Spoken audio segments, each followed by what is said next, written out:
The world is changing so rapidly, technologically and in terms of alliances and human intercourse, that more is going to change across the board in the next 10 years than the last 50 years. That's not hyperbole. That's a fact. If I talked to you 15 years ago about hypersonic flight, you'd look at me like I was crazy. So much is going to change.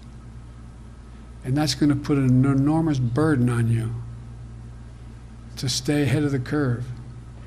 It's really going to get tougher. But we have the best folks in the world.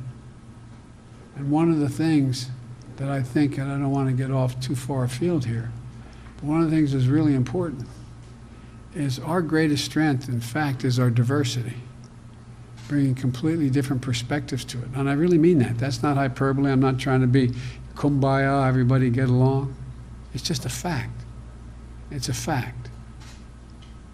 And so threats that are more geographically dispersed than they were 20 years ago are going to continue to require our vigilance. We have to continue our efforts to better understand some of the hardest and most important intelligence targets we face as a nation. But, you know, we also need to make sure we're positioning ourselves to stay ahead of the security challenges that will stretch the IC in new ways that have never been stretched before. You know, we've seen how cyber threats, including ransomware attacks, increasingly are able to cause damage and disruption in the real world.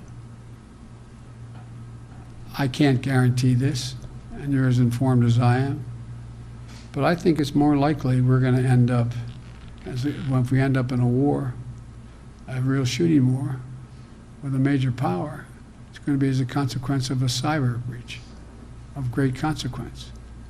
And it's increasing exponentially, the capabilities.